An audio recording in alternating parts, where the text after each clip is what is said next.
Infamous, maybe I look for that hole in the bans where we still have this flexibility with the TA. We still can kind of mess around with the with the matchups, because this TA does lane very well versus both Puck and Tiny. So the flexibility is there, and I'm going to assume that they're going to keep us blind coming into this next pick, just because there's no reason for them to show their hand. And yeah, that's exactly what they do. They pick up the Oracle, which is one of the better heroes versus AA. Not as good as Abaddon. Abaddon does get a little bit more directly countered by that AA, just because you can't save yourself with the ultimate.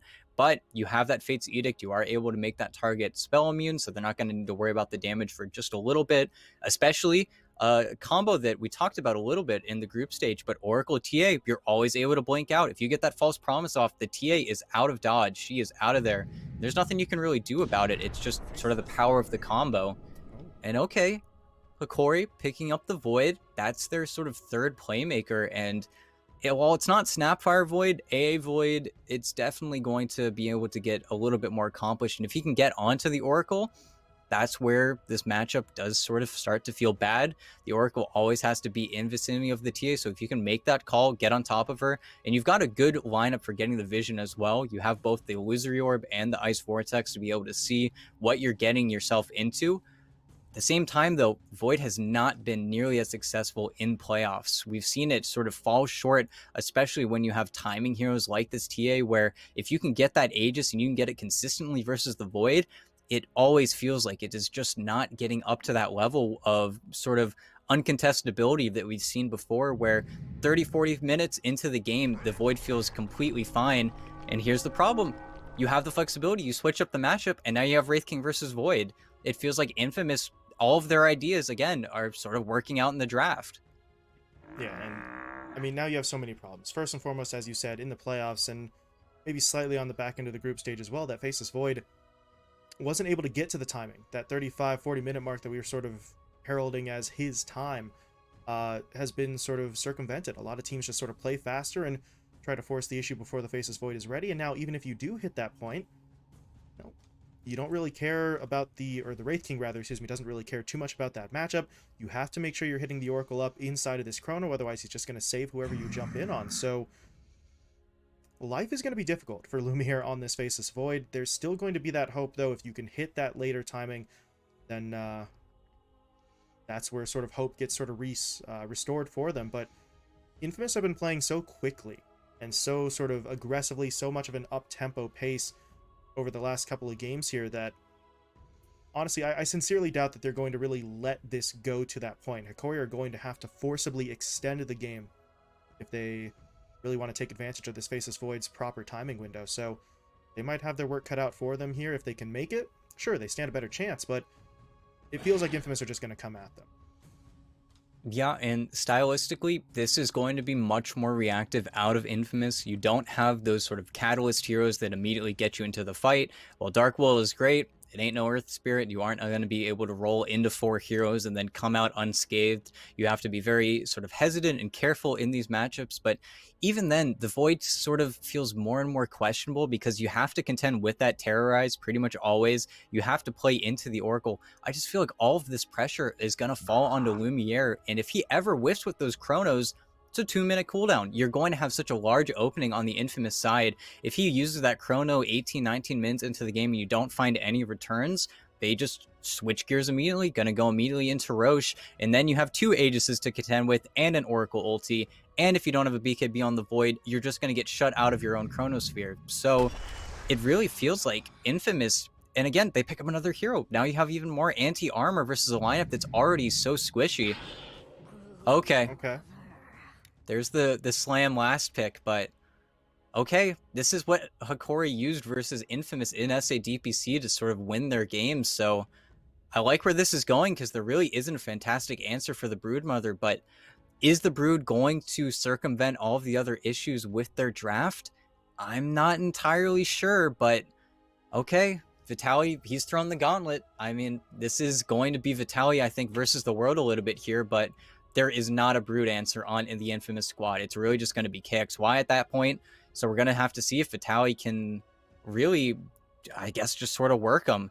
I'm surprised they let the Vitaly Brood through. Looking at those SA DPC games, it does sort of feel obvious that they would want to rely on something like that, Vitaly not having his hero either, but okay, it's if Vitaly can get away with his lane, if he can get away with murder, then this is going to be tough for Infamous. Like I said, they don't have that hero to go versus the Broodmother, but if Infamous can find Vitaly, slow him down in the game that they did play versus that Brood the second time around, they sort of forced him to have, I think, 7 or 8 deaths. So they can find the Brood. They can 100% kill him. They've got the anti-armor. They've got the heroes to do it. But can they kill spiders? Not really. They are never really going to be able to deal with the Brood coming from the Broodmother. So this is interesting. It's very different, but one thing to say is Hokori needs time. They're going to need to delay this game out for everybody else to meet that Broodmother. And maybe that's somewhere where the Brood can help. We've seen a lot of the times with that off-lane Broodmother, if you can sort of take control of your lane, you just sort of sit there, you push things out a little bit, you provide that sort of constant split push and constant distraction that the other side has to sort of attempt to deal with. So maybe that's where Vitaly can really sort of come into play. Even if he's not able to find a massive amount of kills early, he can at least try and be that nuisance, be that distraction, try and get the likes of Lumiere and RoboZ into a better spot and draw out the match a little bit. But that's sort of assuming Vitaly is successful in his lane in the first place. You mentioned there's not a crazy amount of AoE damage here for Infamous to burn through the Spiderlings, but in terms of the Broodmother herself, they've got lockdown, they've got armor reduction, and they sure as hell have damage. So it's going to be up in the air. If Vitaly can't really get it done, then I'm not entirely sure who Hokori can then turn to in that maybe 15 to 20 minute mark to really carry the torch, because Faceless Void's not going to be ready. RoboZ probably won't have something like a Witchblade and or Blink Dagger around that timing either. So early on, the pressure is going to be on this Brood. If Vitaly can't get it done, then Hokori may have to play on the back foot for a little while. So inning stage going to have quite a bit of sort of importance attached to it, even more so than usual. So we are really just about ready to get underway here. 20 seconds left for those bounties, and Infamous really right now just kind of hanging out. They've sent Mariano forward, just sort of daring someone to contest him. Gardic, that is not a fight you want. He's just going to stay on his own high ground, sort of spin in some circles, and not stir the pot too much here. Yeah, and I think it was Team Liquid, the first team, as soon as they acquired Sumail, to really put Koifa versus, I think, the Wraith King as a Broodmother. And really, with Silken Bola, it is incredibly annoying. That Mortal Strike that you rely on to get your hits off and sort of lifesteal up maybe 100, 150 HP aren't consistent. And yeah, I was going to say, Vitaly, we see now Broodmothers go for this more laning-oriented build where you get the Orb of Corrosion, you make that enemy laner sort of feel terrified to walk up. And something to watch out for is whenever Parker decides to finally leave this lane, because he cannot stay up here. He cannot really contest, and that's where Vitaly is going to be able to have a field day. Again, last pick Brood, it does feel pretty disgusting, but it's really going to be up to seeing how Infamous sort of take that aggression and maybe try to flip it on its head. Because even the TA, it's the Bola. You're not going to be able to hit up. You don't have those guaranteed right clicks. And if she breaks through that shield, TA is not very good versus, what, 25 spiders hitting you? So that's going to be the big problem that Infamous need to either circumvent, they need to play around it, they need to not lose too much elsewhere on the map. And that's where really the mid and the off lane need to go well for them, because the safe lane, once that Brood's level 6, it is uncontestable. There's no one to go up there. Yeah, that Wraith King's just going to have to shove off and try to farm elsewhere on the map in the jungle. So get as much as you can now before level 6 hits, and then try to set up later for that Wraith King elsewhere. Meanwhile, as you said, other lanes for Infamous have to go well. KXY, meanwhile, in the middle lane, I mean, he's just doing TA things, getting the spills down onto RoboZ, pushing in onto him a little bit here and there when the refraction is up, and it's not going to be really too much of a discrepancy, but as this lane goes on, it feels like KXY might be getting a little bit more, maybe a little bit more confident, and right now a little bit more aggressive. He's all the way up to the tower. The refraction charge is actually going to be used to eat the tower hits, and I mean, this is exactly the kind of start to the lane that you want. Right now, again, not a massive discrepancy last hit-wise, but RoboZ's going to start maybe running out of regen if KXY can burn through these bottle charges quickly with the spill. Yeah, and it's just age-old matchup. I mean, TI3 Grand Finals, Game 5.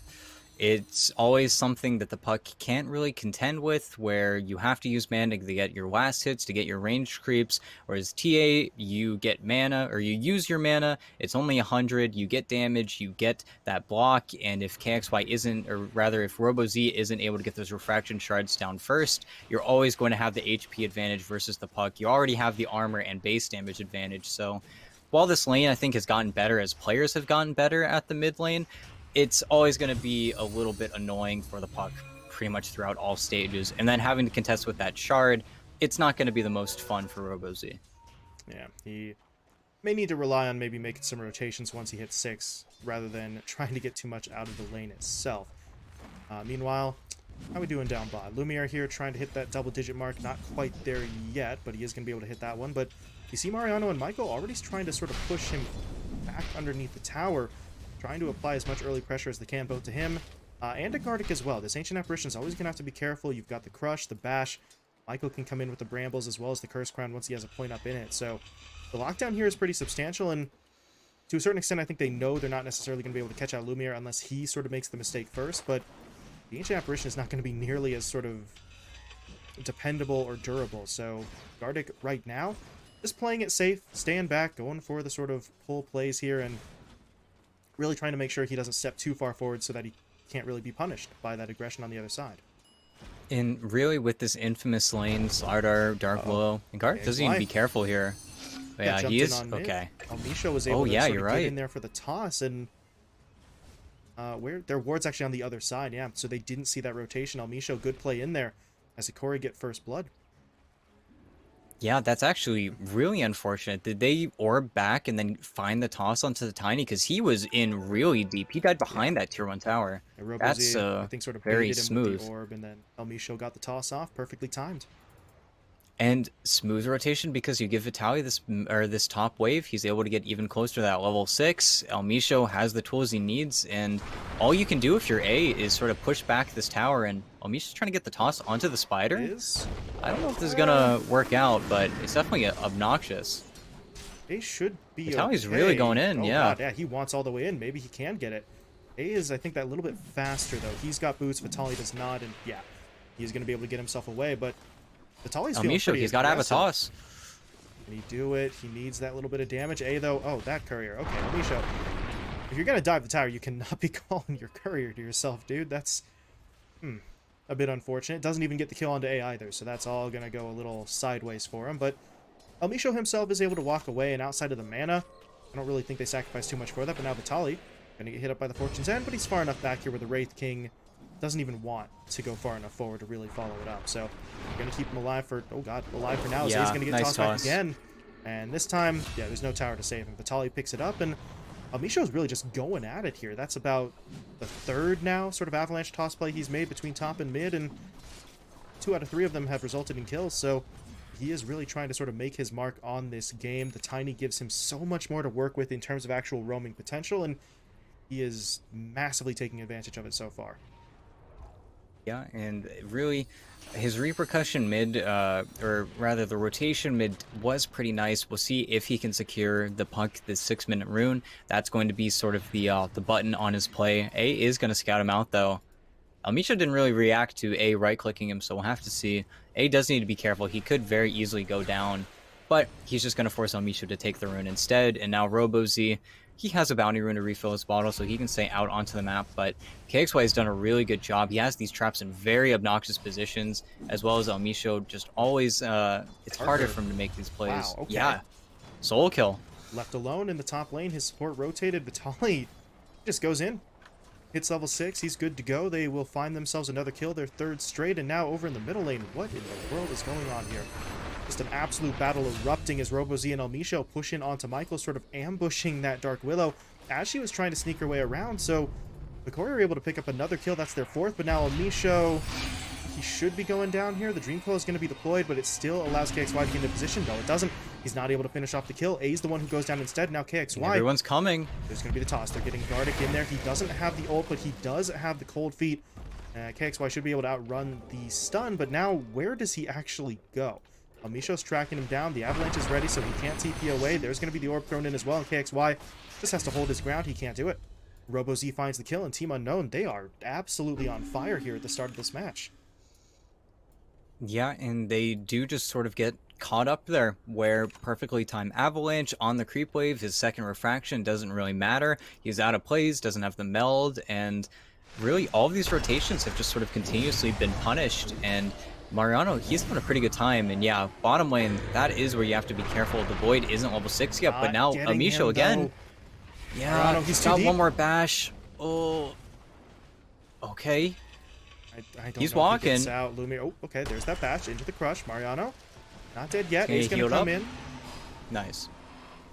They will get out, or maybe they won't. RoboZ wants in, but there's no Dream Coil here, so he's not going to be able to fully commit for the kill onto the starter. Should So still instead, be yeah, they'll get the easier kill. A taken down, and the run of perfection continues for Hokori. 7 kills for them, 0 for Infamous, despite some very strange stuff under that tier 1 tower. Mariano goes too far forward, manages to sort of sneak himself away, but they will still lose 1 as A goes down, and now RoboZ trying to return to the middle lane. KXY, though, hits him up with a trap that's going to slow him long enough for KXY to take the tower. The problem is, over on the other side of the map, Vitaly pretty much did the exact same thing, claiming the tier 1. So, pretty much an even trade-off on that tower gold, as Hokori will sort of maintain momentum.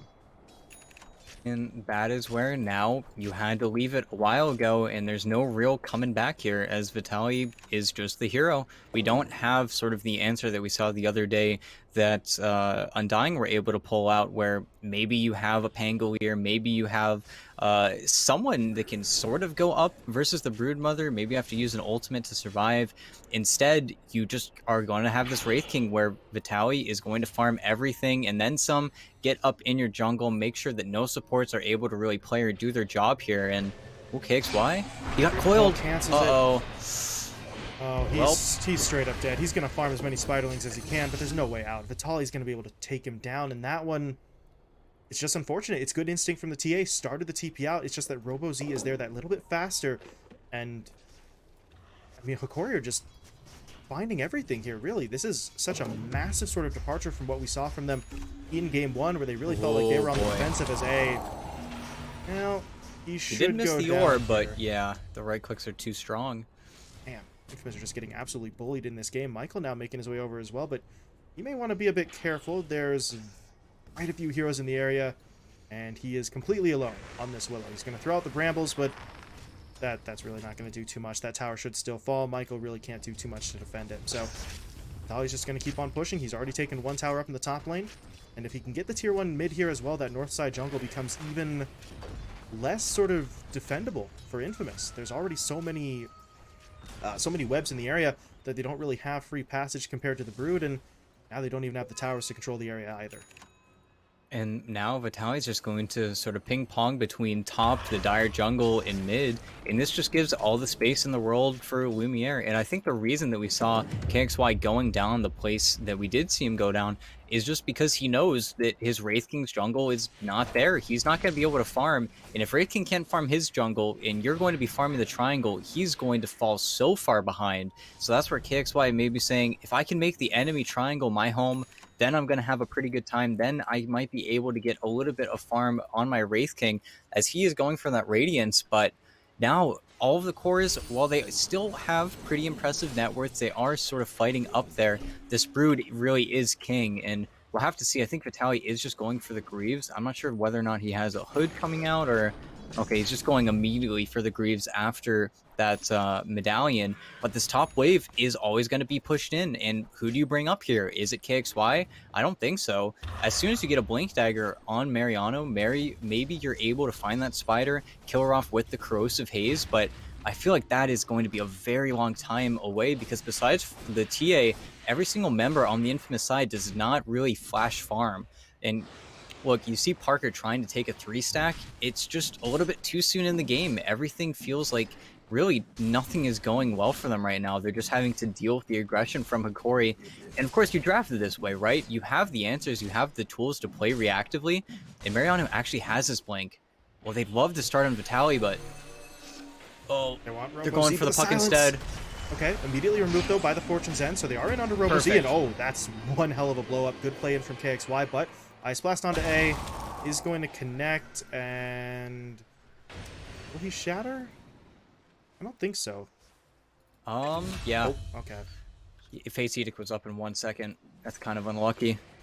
But actually, I'm very happy. Mariano, 11-minute, 40-second Blink Dagger. I saw the hood queued up, so I was hoping he had something coming out, and this is exactly what they need. Now it's all up execution-wise to him. If Mariano can carry his team out of sort of the Brood era, where this Brood maybe feels a little bit harder to get anything done with, because again, the Brood is much faster than all of his teammates. Although you do have this Witchblade on Robo Z, the Void and the Tiny both need a little bit more farm. They need a little bit more time before they can really get active out on the map.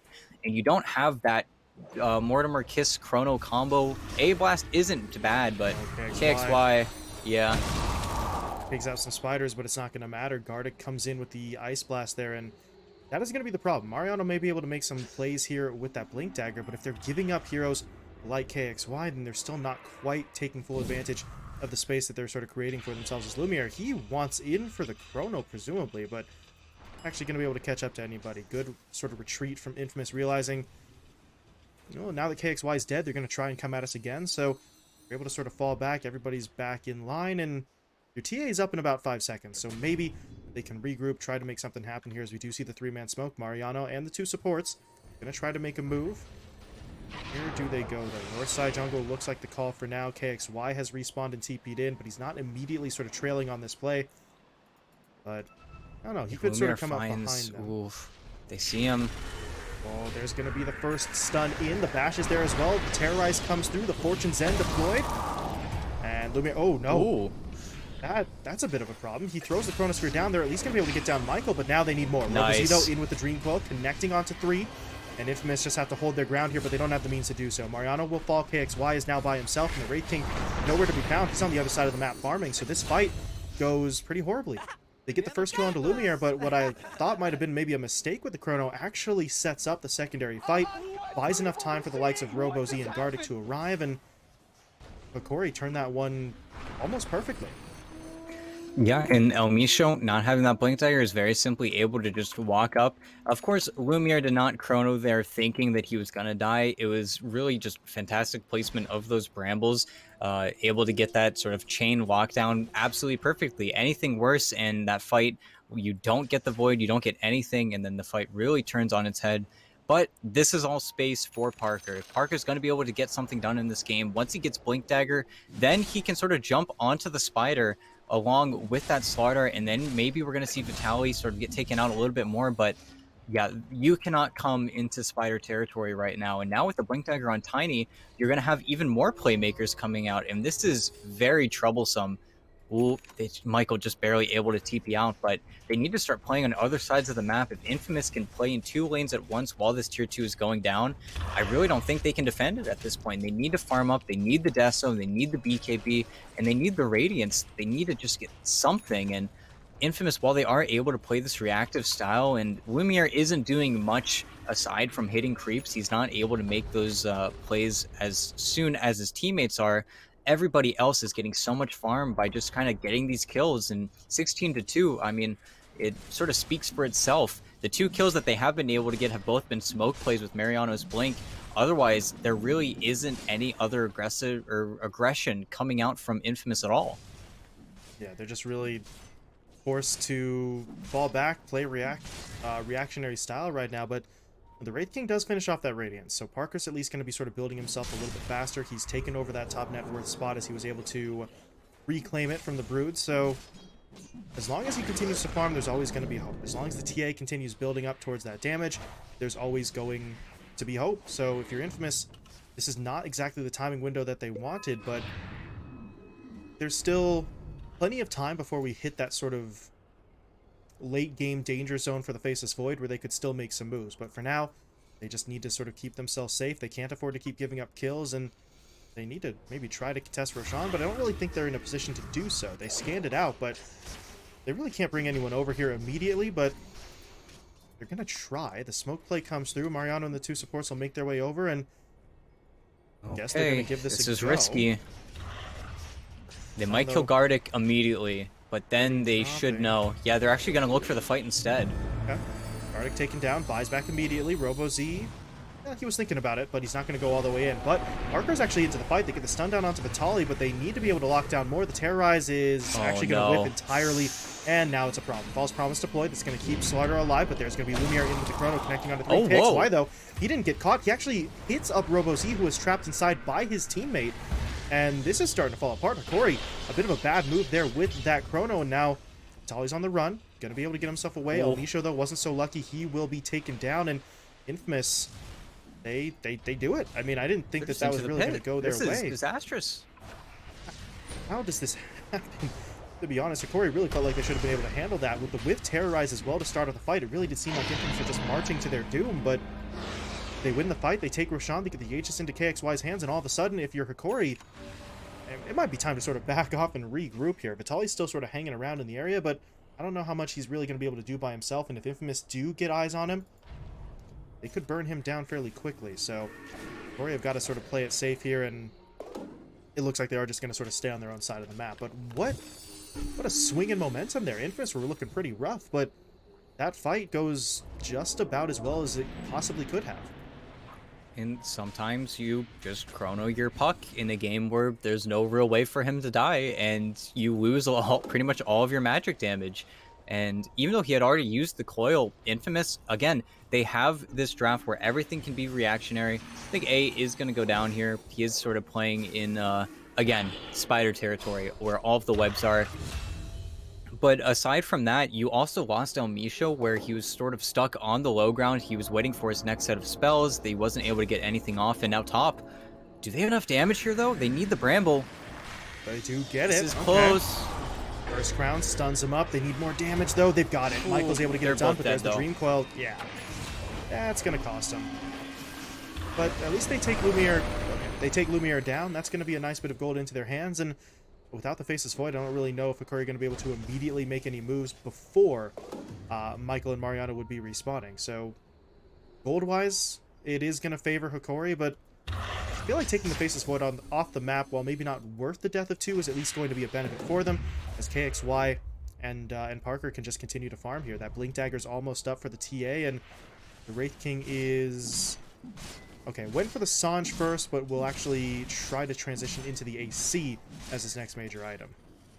Yeah, Sange just broken, and yeah, being able to play in 2 lanes at the same time while Lumiere has to sort of struggle to get back out onto the map, it's just space made, and without an easy objective top, maybe if there was a tier 2 up there, it would have felt a little bit worse, but they had already taken that a long time ago. If those kills happened mid, it would have been a much bigger issue for Infamous, where they're trying to make plays again onto the puck, but yeah, Daytime's going to spoil that play from ever getting off the ground. I suppose to a certain extent it was worth a shot, but the timing really isn't going to come together for them. But they've still got this Aegis for 2.5. KXY's been sort of farming up a little bit, but they've got the full lineup up. They've got 2 lives on the TA and the Wraith King, so this could be their moment to try and sort of make this play happen, although at this point, I don't know, they're so close to some of these items that I think they might wait it out, but the Blink is being Blink on TA for KXY, so I mean, now you can burst these heroes out a lot easier. You have that setup. They've had those chain disables just perfectly from both Marion and Michael again, and now KXY is finally able to help him out here, and El Misho might just be dead for free. Yep.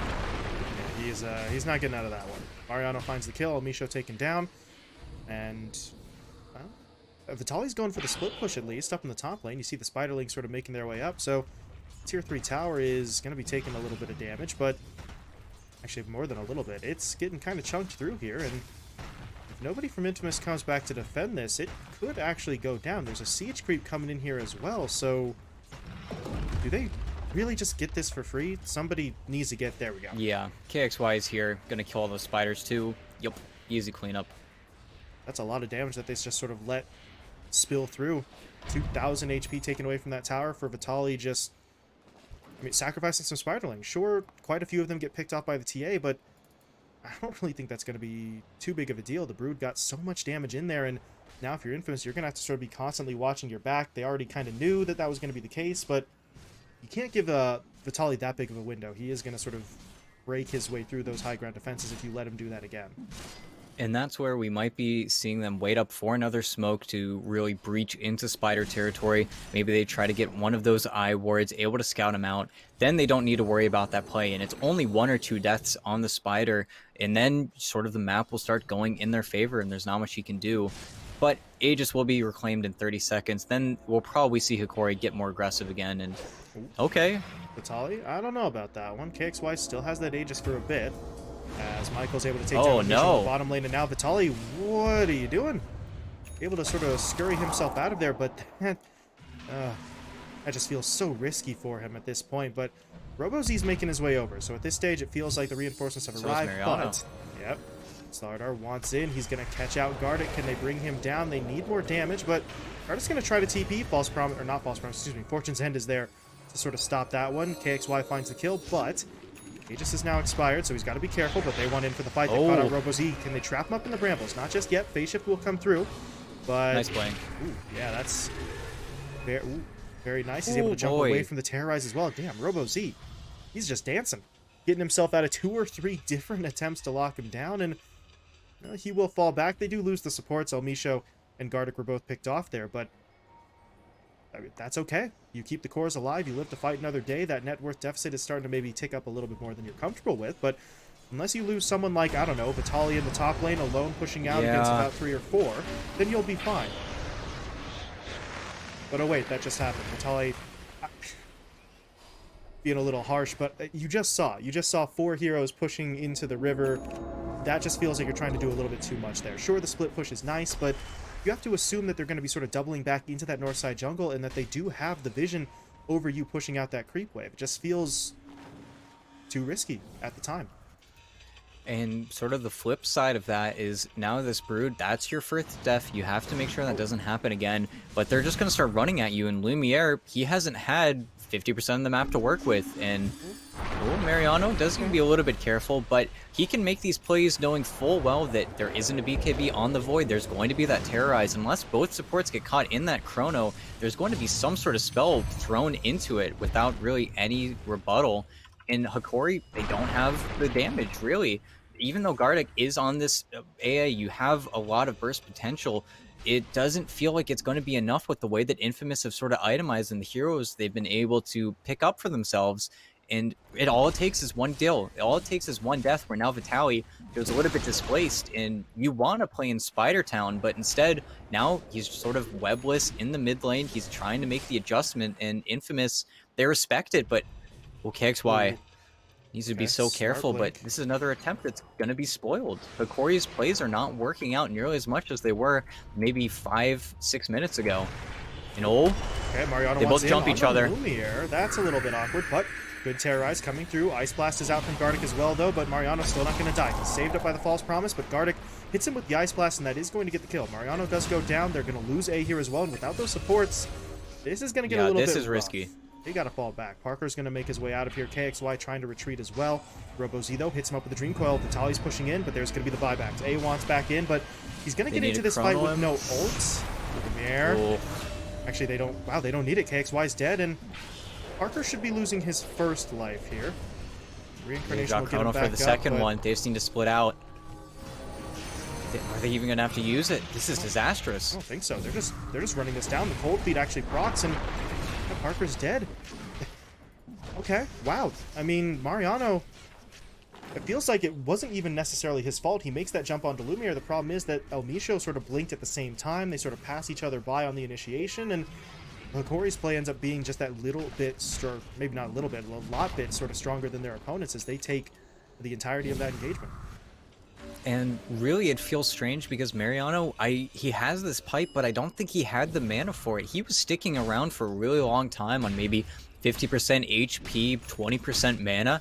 And after that initiation, sure, you get saved up from the Oracle, but you get put into lethal range by that Ice Blast, so you just shatter after your initiation. And sure, these kills are all happening really just before Roshan, so it shouldn't matter too much, but you give more space to Hokori and they will take it in stride, because now Vitaly, he's immediately back to top. That pressure is going to be replaced onto you. And KXY, I think this should be a BKB coming out. Actually, no, it's an Orchid. Orchid, okay. yeah. entirely offensively minded as, oh my god, Elmisho, actually this is going to work out quite well. Wow, what an initiation from him. A taken down already. Mariano's going to fall as well, and Michael, you got to get out. Trying to get himself away, looking for the TP home. Can Elmisho hit him up? No, the avalanche isn't available, so Michael's able to get away, but Infamous just feels like they're starting to get kind of caught out in the wrong positions here. Elmisho's really making him pay with that initiation, and now Hokori are onto the high ground. Tier 3 tower is going to get burned through fairly quickly, but they do deploy the glyph. That's going to buy some time. Parker pushes forward now, using that radiance to try and burn through the creeps and the spiders, and that should be enough to sort of hold their opponents back. So Hokori, it's worth a shot. You get a little bit of chip damage in there, really no cost to your own side, and now Roshan has respawned, so they're going to make their way in. They drop the Bola in. They've got the armor reduction here as well, and this Rosh is going to go fairly quickly, and I don't think Infamous are in a position to contest it. They do not control this outpost, so they can't TP directly in. And really, this is all just because of Elmisho's good play around his own vision, and you caught 2 heroes with blink daggers, and they're making the smoke play over. It's going to be a little bit too late, I think, but they need to get in here. Oh, Gartic's going to be sacrificial, but they haven't finished it yet. Who's got it? Chrono. Okay, Lumiere going to be able to sort of bail that one out, but again, Robo-Z. Oh, you need to stop chronoing your teammate as Robo-Z gets taken down. Lumiere now in some trouble, but good toss from Elmisho, just really forcing his teammate out. Has he sacrificed himself? It looks like it. Yeah, he's 100% dead here. The silence comes in, KXY jumps forward, Curse Crown, gonna stun him up again, and A will get the kill. But they take Roche, they get Aegis, Lumiere walks away, I guess, but both of your supports are dead, and again, Lumiere, he's got to stop chronoing that puck. That's, I think, the second time now we've seen it happen, and if he gets KXY in there as well, you don't really care, but in both of those instances, KXY's on the outside looking in, and that's exactly where he wants to be, just hammering away at a puck who quite literally has no defense in that play. And that's the issue, right? It's not Lumiere's fault. He felt like he had to chrono right on top of the Roche. He needed to get something, and that's how he was able to claim the Aegis. You actually saw it was actually Mariano was able to claim the cheese. He was just A blasted, so he did use it and then immediately died after because, of course, didn't get any HP back. But now you've got the Orchid, you've got the Shard and KXY, and Robo-Z, he is not itemizing to deal with that at all, and that's where these chronos really have been the only way he's been able to die before. But the sort of the issues, the obstacles are going to sort of come even more so now that you have this blink dagger on the Wraith King. You're getting all of this initiation on Infamous, something I would have loved to see Parker sort of finish off a little bit sooner. But even now the Wraith King has those spider legs. He's going to be even more obnoxious, even faster, and that's where Gartic, you have this Ethblade, you have this Ghost Scepter, sorry, but it feels like now if the Hokori lineup sort of falls apart, they don't have a frontliner. You have these spiders, you have this army, but even Vitaly hasn't gone for that pipe build, so you're not going to feel extremely tanky, and I understand why you don't go for the pipe. They are mostly physical damage on Infamous, but even though the net worth lead is sort of evening out here, the execution really has been sort of sloppy from Hokori. Really, Elmisho's been the one standout player on his team, sort of making those plays, but everyone else, it feels like they're falling behind just a little bit. And yeah, I think he's caught. Out. First Crown will lock him down, and he's dead. Crit comes in from Parker as he connects with that Mortal Strike, and really, this Wraith King, as this game has gone on, he's just looking bigger and bigger. I mean, you look at the build right now, he's got the Halberd, he's got the AC, he's got the Radiance, he's not really afraid of all that much, even the Blink Dagger for that mobility, and now he's picked up the Shard as well, so they can't even really mana burn him with any sort of, I guess, not really a diffusal play. There is one on the Faceless Void, but it's really just not going to matter too much right now outside of maybe just the slow. So you were talking about the fact that Hokori don't really have that sort of frontline fighter. Parker's turning himself into that for the Infamous side, and Mariano at this point is maybe starting to come along there as well. His pipe finished off a while back, the BKB being worked on for him, so Infamous are going to have those heroes that they can just sort of throw out there and basically say, here's our guy, try and get through them if you can, and not entirely sure that Hokori can, unless they sort of land that big Chronosphere play.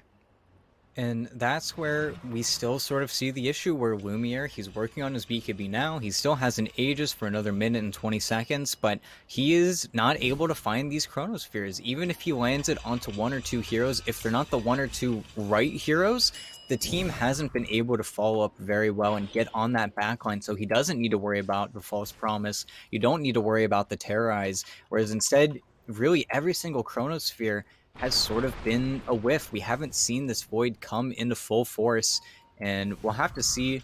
They haven't even got their BKBs on the majority of their heroes, and I think they still need to value it versus the puck, especially because RoboZ, he's just gone for Dagon 3. He's working on a Yule Scepter now because he's respecting that Orchid from KXY, but again, it feels like Infamous are sort of able to do whatever they want, and they can be very non-committal. They can go in and sort of get out.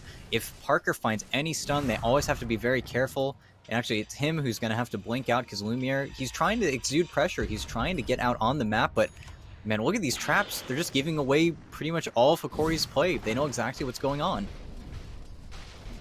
Just really no element of surprise, and the traps as well, just sort of limiting that movement. They've got to wait for the slow and the silence to wear off, so they're really not able to have the kind of map presence that they would really want right now. If they want to go in after anything, they're just going to have to basically go all in for it. They're going to need to bring 3-4 heroes down to this bottom lane, push it out, maybe go for a tower at that point, because if they try to split, if they try to sort of play up in multiple lanes, Infamous really do seem to have the traps and the vision down to sort of stymie them wherever they go. So I'm not sure what we'll see from Hokori. The Aegis is now expired on the Faceless Void, so that will be reclaimed, and now without the double life on the Faceless Void, I don't know how confident you are trying to push in for another engagement. Hokori might just sort of fall back, play it safe, maybe try to farm up for a little bit. They do need maybe some of those items. RoboZ is just about done with the Yule Scepter, but this bit of a group up in the top lane as Infamous, okay, they're going to go for it. They don't want to wait. Not willing to give their opponents that time as they will push in. I don't know if they see Vitali. He's sort of on the cusp of the tree line right now. It's probably easier to see. Okay. Chronosphere in. A's already dead. They're going to be able to hit on Mariano. Can they kill him in time, though? Not just yet, but he's still kind of stuck in the middle of this, and his teammates sort of backed off a little bit. Everybody's just going to try and bail out of here. Buyback comes in, though, from Mariano. Lumiere, though, wants to keep on chasing, but while he's chasing after Michael, we do see the Wraith King. Wait. Oh, the Wraith King's stuck. He put himself in a bad spot with the Spider Legs. He's got Spider Legs in one, though. There we go. On the low ground. Into the fight, stunning up El Misho, looking to get some damage out here as they've got the Curse Crown down onto the Faceless Void. They will connect with that stun. It clips on Vitali as well. And now Mariano wants in. Bash will come through. Fortune's End being deployed. Locking Lumiere down. Do they have the damage, though? As of right now, no, they don't. Michael will end up going down.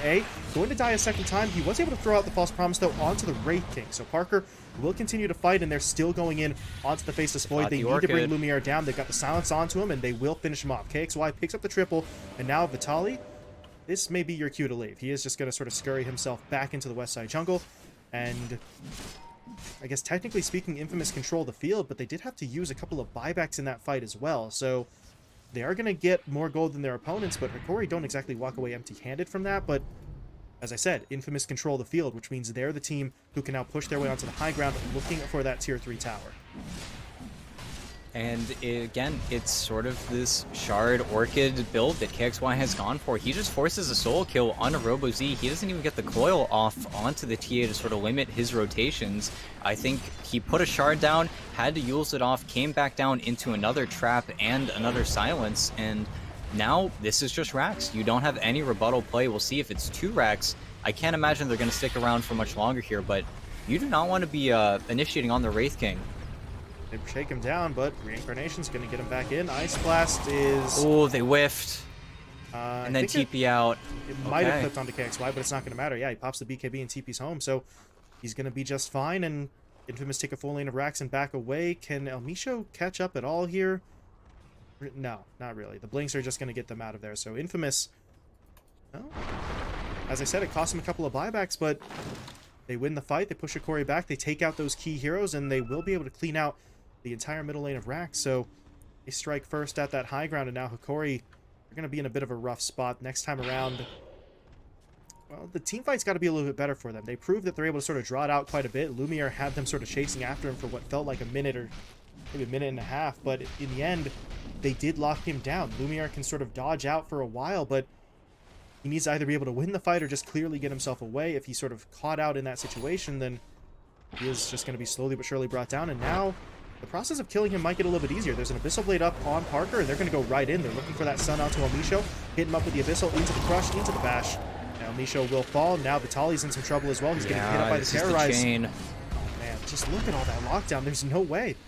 They need, I was going to say maybe BKBs, but the problem is that's not going to protect against things like the Bash. It's not going to protect against the Abyssal Blade. So it's going to help against some of the lockdown, but not all of it. It feels like they've sort of maybe missed their opportunity to itemize in the right way to defend against this aggression.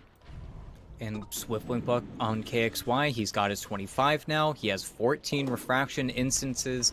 And how do you get through it? It really is just the Spider at this point. And again, you give up these two heroes. You don't have buyback on the Brood. The Tiny does have his, but what are you going to make the play? You're going to chrono a Wraith King? You're going to chrono a TA that has 14 refraction charges? I don't think so. And this is just perfect setup. Roche is going to respawn in 1 second, and really, if they don't stage a defense here, they don't have the Spider for 35. They've got to do something. Otherwise, this could just be Megas. They don't have Glyph. Yeah, no Glyph, no buyback on your Spider, and no one in position even. I mean, you see Gardic, he's the furthest one forward. He's the Ancient Apparition, for God's sake. But Misho, okay, tries in for the toss, but yeah, KXY doesn't care. He's going straight in for the objective. Do whatever you want to the Wraith King. I am getting those Mega Creeps, and we are getting out of here. So, I mean, maybe they can burn through the Reincarnation. No, they can't even do that. It's just, it all just goes so wrong. What felt sort of like the drop of the hat, the Infamous were supremely patient to an almost sort of alarming degree, but the patience, the persistence, it all pays off for them. They've got Megas, they're pushing their way into Roche, and there is absolutely no way that Hokori get here in time. It's already gone. That's about 8 seconds maybe for them to take Roche on. Aegis into the hands of KXY. Mariano will grab himself the cheese and the shard, and Hokori were smoked up there, but now I don't really know if they actually want to do this. But Gardic may not have a choice. Curse Crown will lock him down. And yeah, he's dead. KXY's in there for the damage, but Lumiere, nice chrono. Connecting with the chrono. They're going to be able to bring down A. They get Michael as well, but they need to be able to take down the core heroes, and that is a little bit rough right now. Mariano dropping low, but that Aeon Disc is going to keep him alive. The Dream Coil will still be deployed by RoboZ, but Parker's in there, getting the Abyssal Blade down. Lumiere's dropping low as well, able to time walk himself away, but they're still not out of this fight. The Spider's going to get caught out on the high ground, trying to crawl up there, but KXY does not care. Continues to chase. Vitali will be taken down, and now Infamous smell blood in the water. They are buying back on some of their heroes. Michael is back in, and they're just going to try and surge their way forward as Parker blinks in, goes for the stun. Not able to connect onto the puck due to the Yule Scepter, but he's still pushing his way in, and KXY wants forward as well, but Gardic is able to buy some time with the Ghost Scepter. Lumiere now back into the fight, but without the chrono. They're going to start to crumble. Yeah. It's too much. They can't kill the Mega Creeps. They're not going to be able to deal with this. Tier 4 towers are under attack. They don't really have the damage to make it happen. Lumiere's just trying to desperately sort of time walk back and forth. They do go in, though, for the Avatos combo on the KXY, but even if they kill him, he's got the Aegis. He'll be right back up. Lumiere, meanwhile, actually was hit up by that Bloodthorn, and he's gone. Lumiere's out of the fight. That has to be it. They have nothing left to fight with. Misho dying on the steps of his own fountain, and there it is. The good game. Yeah, GG's fall. Man. And like you said, it's just an incredibly patient Infamous. They just sort of bide their time, sort of sit on their hands, get farm up, get these BKBs, get these Blink Daggers, and Vitali only died 3 times in that game, but every single time he died, that was the turning point. One of his deaths equaled another Rax, and another death equals Megas, and then the 4th death is pretty much the game. And it just felt like they waited a little bit too long. They got to a point where they had that triple Blink Dagger. Every single time the Brood showed she didn't have the items really equipped to deal with any of the stun, any of the control coming out. And that was at the end of the game there where Lumiere got the picture-perfect chrono. He got onto both supports. There was nothing to really go into the chronosphere at that point. The big issue is you don't have any control for that TA anymore. You don't have the damage. And again, you sort of wait up until the point where KXY, he's got 500 last hits. He has that level 25. What are you going to do versus 14 refraction instances? Even if you get him down, he's just going to have 28 almost at that point because he just has it up back off cooldown.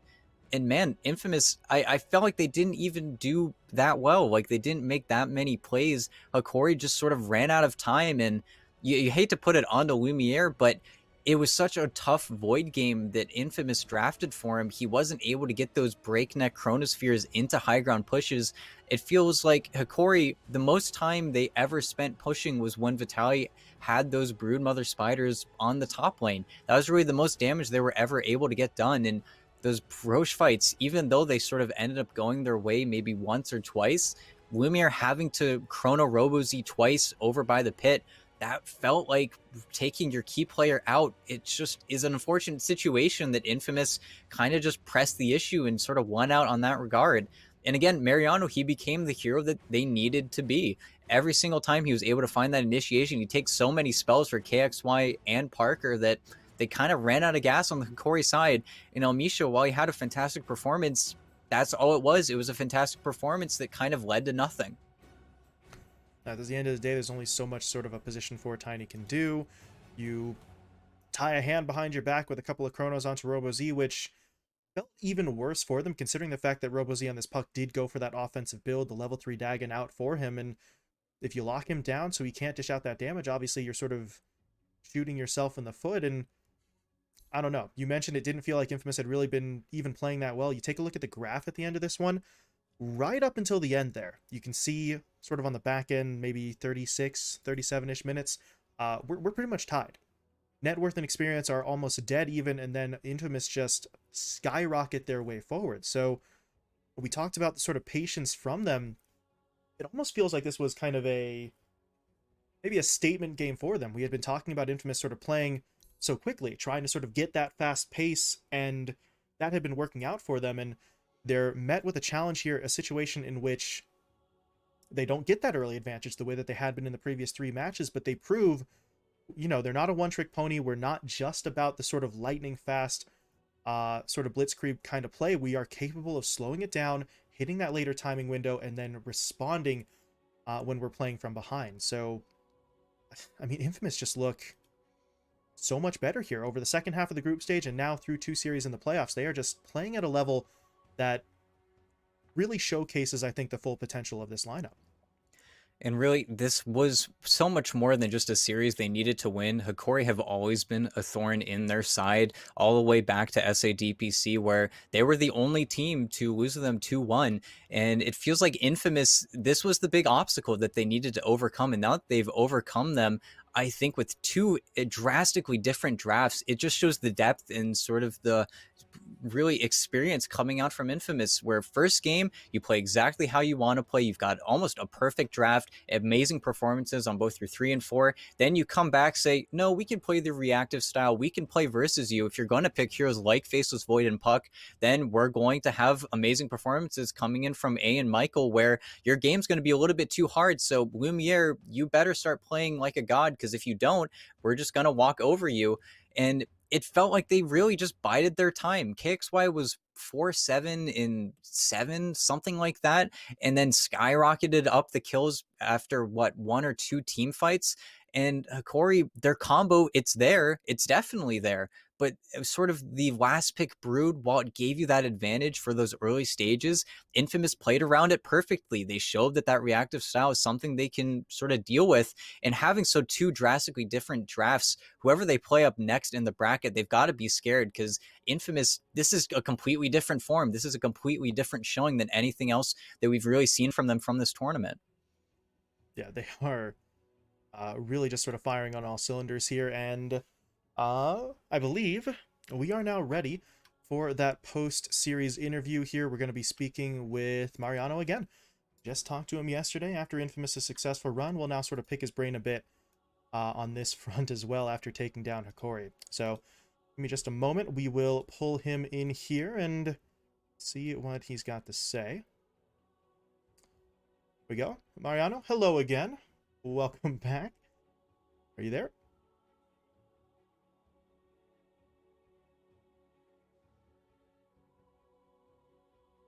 Hold on, Mariano. Got the mic muted real quick, so may not be ready just yet.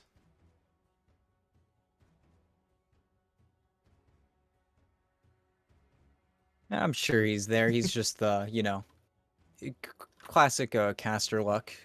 Strong silent Pull him in, type, as it just were. have to wait around a little bit.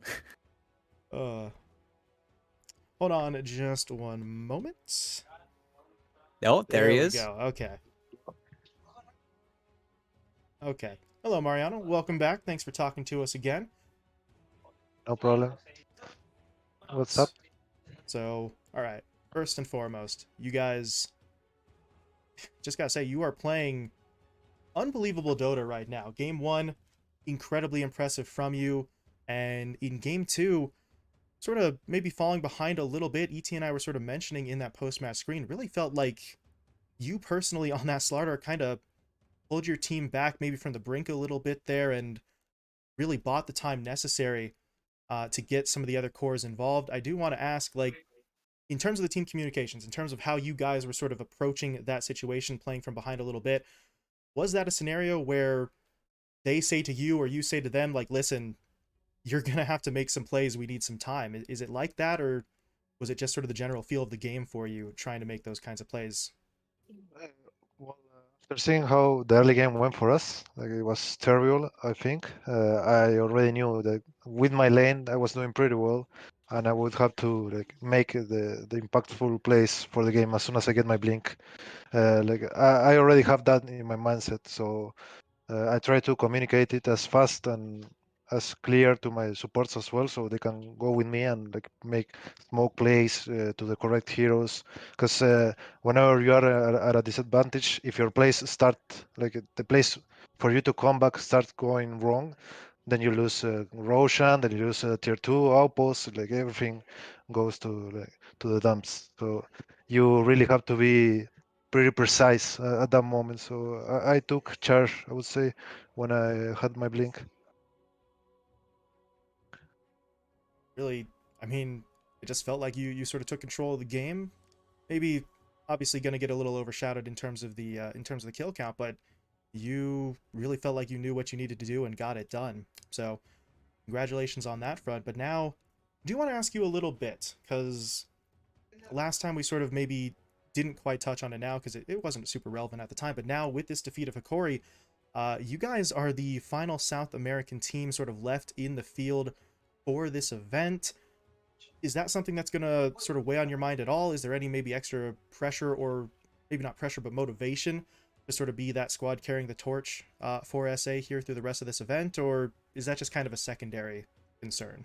Uh, to be honest, it's either we don't care or it motivates us. It's one of the two. It doesn't bring us down or puts extra pressure. We just want to win against everyone, and I think we even sometimes we play better against any teams because we're just like extra motivated to play a team that we don't usually play. Like it's extra fun for us.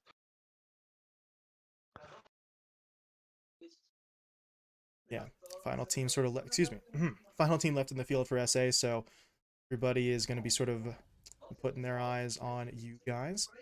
Uh, wanna one more thing. Going up against Hokori here, I do sort of hate to mention it, but the last couple of times you did face off against them, Hokori kind of had your number a little bit. They won sort of 4 of the last 5 games leading into this series. Um, was this something where you were looking to make a statement, looking to prove that you could get past them, or was it just another matchup for you guys that you were just tackling head on? Yeah, for sure. They they had our number in the series before, but we just keep practicing, talking about heroes. What are we gonna do next?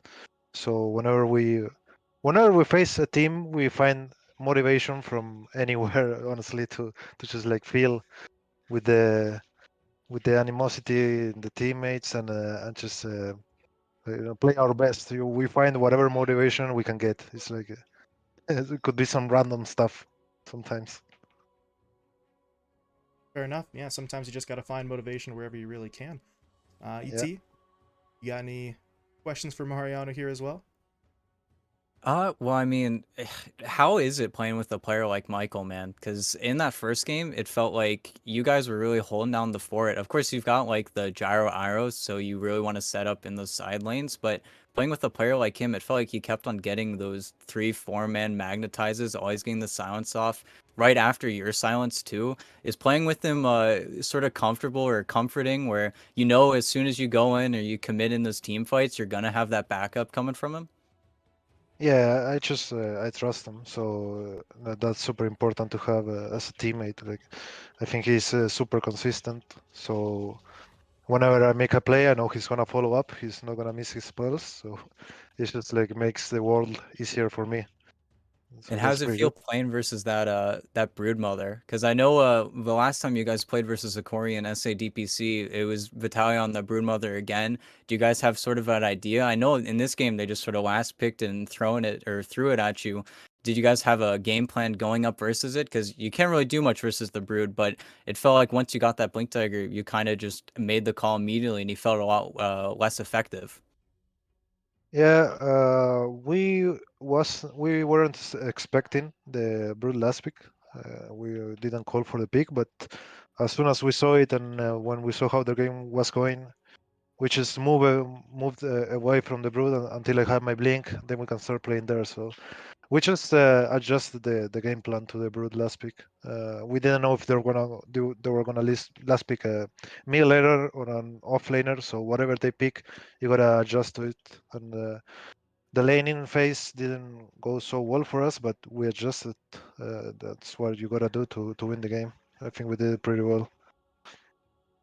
Yeah, I mean, easy game. Even though you guys were sort of on the back foot there, I mean, when you see the Lumiere get that chrono onto KXY, is everybody just or on the Robo Z? You guys are just yelling, "You chronoed the puck, let's kill him." Why is the puck in the chrono, or what's going on comms? I mean, we were both sort of talking about that Uh, whenever it went down. well, we scream a lot during team fights, so it's pretty hard to listen to every call. But I think I heard Faker like they chrono the puck and the kitchen killed him in like 1 second. So it was pretty simple to fight afterwards. Okay, good stuff. I mean, it's a fun series, and you guys, I mean, you guys look so strong. You get to play two completely different drafts. And I know a lot of teams, we've spoken with a lot of the NA teams that this is sort of, they're holding back a little bit. Do you guys think that you're holding strats a little bit for those TI qualities, or do you think it's sort of, let's just try to get as far as we can, let's have fun with it? Because these really are very different playstyles that you guys have done up to this point. I think we are pretty versatile and we are open-minded, and we also have a new teammate, so we, I think we are pretty much a threat to every other team because they don't know what we're gonna come up with. Today we last pick the offlaner, maybe some other day we choose to last pick other hero. You never know what's gonna happen against us. Awesome. I mean, you guys look so good. I'm excited to see who you play up against next because, I mean, you guys are on a roll. Yeah, yeah, we hope so too. That we keep on rolling. Incredibly impressive here. 4 straight victories for you so far in the playoffs, and now you get to sit back and sort of wait to see who you guys play up against. So, Mariano, once again, congratulations to you and the rest of Infamous. You have looked incredible so far, and we look forward to seeing more from you tomorrow. Thank you. Bye. Un saludo para los fans en español. Very much to Mariano. Appreciate him doing that interview uh, back-to-back days as well. So, getting to hear from him initially after that first success, and now they're building up sort of even more momentum for themselves. It's nice to sort of check back in and really see how they're adjusting, and they are adjusting insanely well here so far. So, Infamous take the series 2-0. They move on to round 3. They now await the winner of our next series. It is going to be the Cut versus D2 Hustlers coming up next. Loser will be knocked out. The winner plays up against Infamous. So, we are going to be getting into that one relatively soon here. Just a little while left before I think we're sort of assembling the teams, so to speak. So, we're going to be hopping into a quick break, but before we go, it is that time again, folks. It is time for a word from our sponsor, LootBet. So, you probably know by now, but I'm going to tell you anyway, just in case. New users can get a 100% bonus on their first deposit of up to 150 euros. Use code PRO, that's PRO, on LootBet. Meanwhile, existing users can also find more promotions when they visit LootBet as well. So, thank you to LootBet for sponsoring the event, for providing us those odds. Feel free to go and make use of that promo code. As always, though, please do remember to bet responsibly. So, thank you to LootBet. Thank you to Mariano and Infamous for agreeing for an interview once again. And we're going to be moving on to that next series, shifting over to the NA side of things as the Cut versus D2 Hustlers will be coming up in just a few minutes.